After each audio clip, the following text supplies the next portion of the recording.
Disclaimer: this video was made for entertainment purposes only. The information on this video will most likely be inaccurate and even fake for the sake of fantasy. Viewer discretion is advised.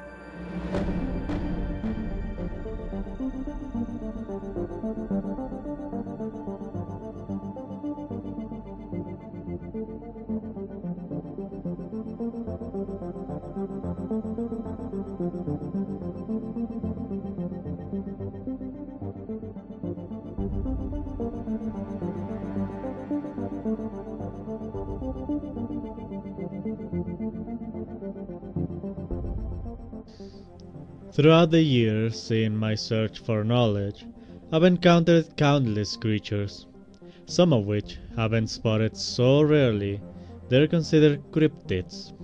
These creatures have been a subject of debate on the internet for so long.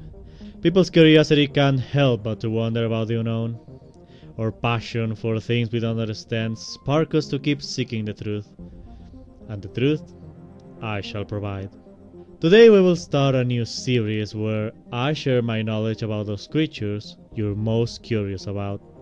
I have thoroughly studied these specimens both in their natural habitat and in my lab. If this is the first time you see me, my name is Lolstar, the greatest scientist in the world, and a Vtuber that's about to explain to you everything about cryptids.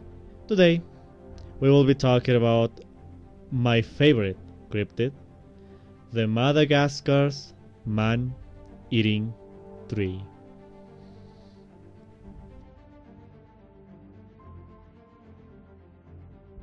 The first discovery of this plant was narrated by Carl Lisch in 1874. In his letter, Lisch described going to a tribe called the Encoros, led by his friend Hendrik. The tribe, alongside Carl and Hendrik, went to a place where they finally saw the famous tree. The man-eating tree, or tepe-tepe, as it was apparently called by the natives, was described as a large pineapple-like trunk with 8 huge leaves sprouting from the top, with a sharp end and serrated strips throughout the leaf. In the center of the crown of the tree there was a deposit with sweet-smelling sap, surrounded by other smaller, almost tentacle-like leaves. The story continues to narrate how the natives took one of their own women, made her climb the tree, and drink its sap. Upon drinking the sap, she started convulsing and hallucinating. The tree then started closing its leaves, starting with the small ones to entangle her, following by the large leaves, which stabbed and crushed the victim. Blood, combined with sap and other substances, started to drip down the tree, which was then drunk by the natives in ceremonial celebration.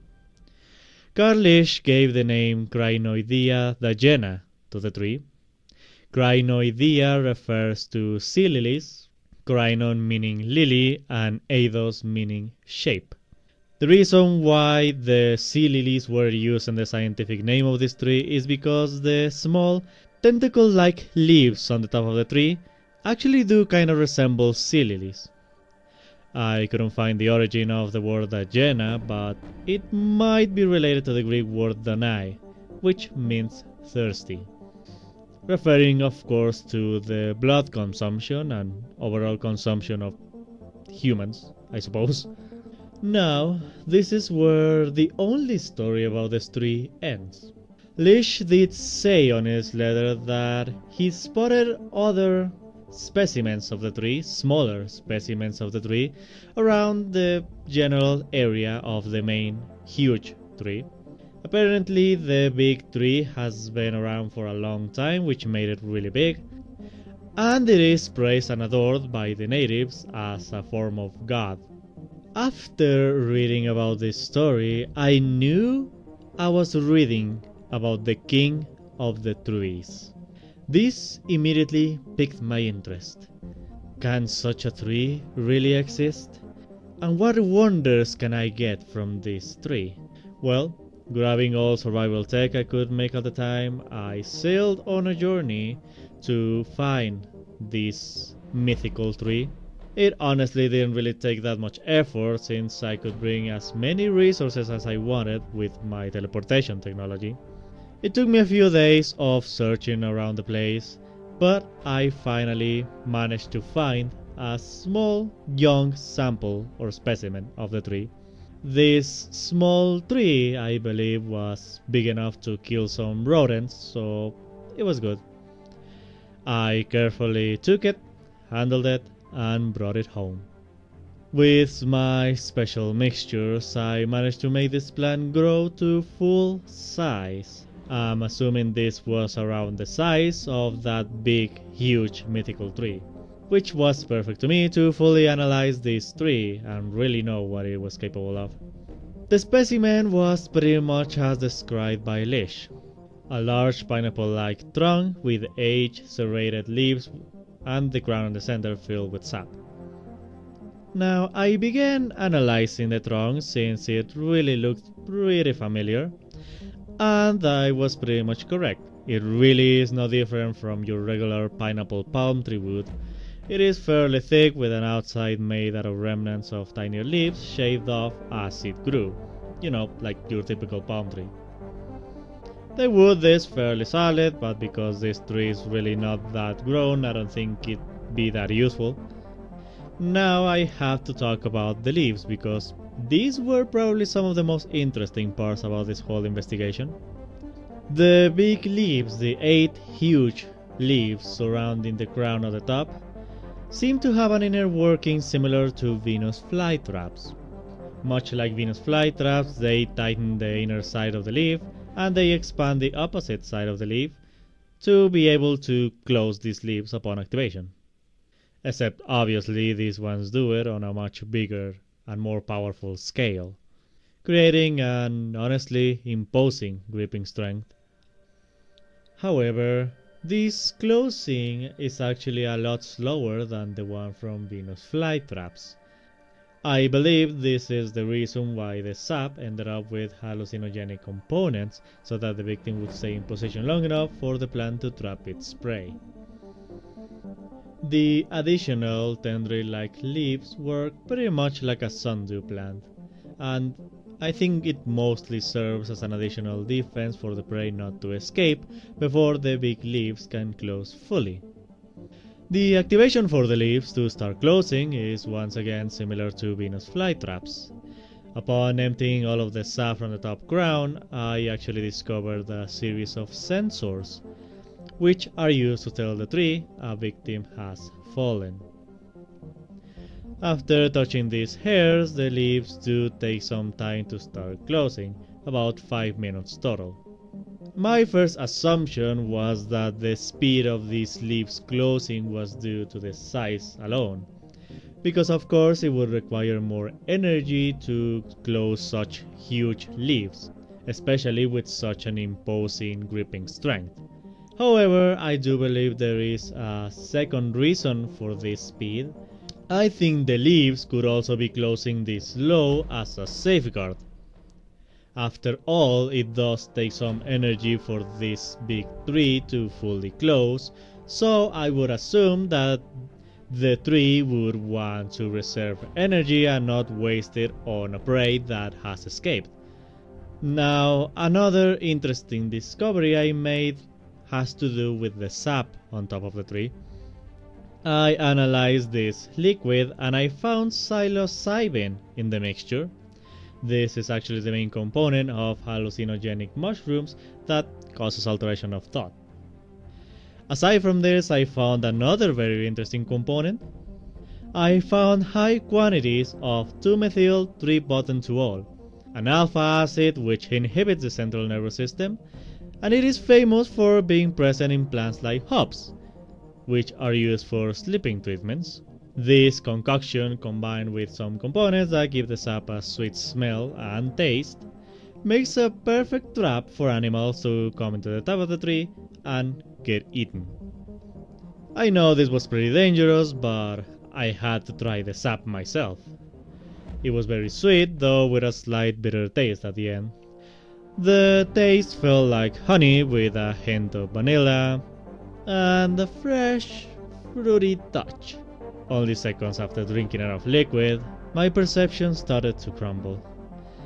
I set up a camera to record the whole thing because I knew my senses wouldn't be doing so great after consuming the sap. And sure enough, almost immediately my moves started to become hectic and very lazy looking.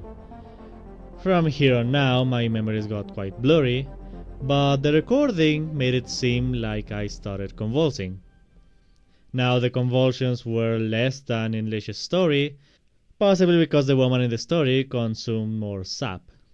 The effect eventually wore off after a couple of hours, but it did leave me weakened for a long time. I can easily see a smaller animal become completely paralyzed after consuming the sap. As a conclusion, I think the Madagascar man-eating tree is actually quite effective in its hunting method. It appears the tree doesn't really need to eat that often to survive, probably because eating such large creatures provides a lot of nutrition that can last for a long time. I of course have to observe it in the wild a little bit more. As a final test, by the way, I decided to experience the grip of the leaves myself. Of course, I'm talking about the large ones. After they started tightening, my skin was easily penetrated by the thorn, and I did feel a lot of crushing in my muscles, but it was nothing strong enough to break my bones, at least in the time I let it grab me. Obviously, the grab of the tree can still be easily beaten by sharp weapons, if you haven't drank the sap, that is. This thing is truly a fascinating creature. A plant that has evolved enough in order to consume meat in order to survive. After finishing my analysis of this tree, I decided to take some DNA samples for the leaves in order to incorporate them to my own body.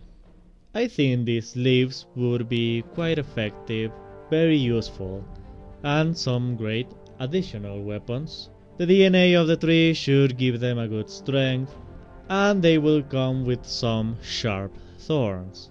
Now, if you're interested on why this is my favorite cryptid, I just think it is fascinating that a tree can become such a powerful predator.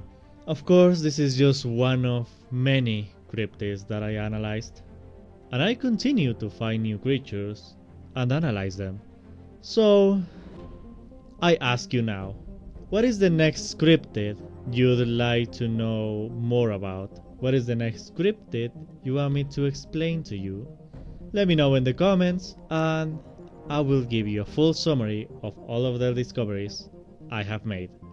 And as a final question, please tell me in the comments, what would you do if you suddenly found this plant right in front of you? Thank you for watching this small analysis, and I hope I was able to provide some answers on those questions you had about the Madagascar's man-eating tree. Don't forget to subscribe and give this video a like if you enjoyed it, so that I know I have to do more of them. Thank you, and until the next one, sayonara.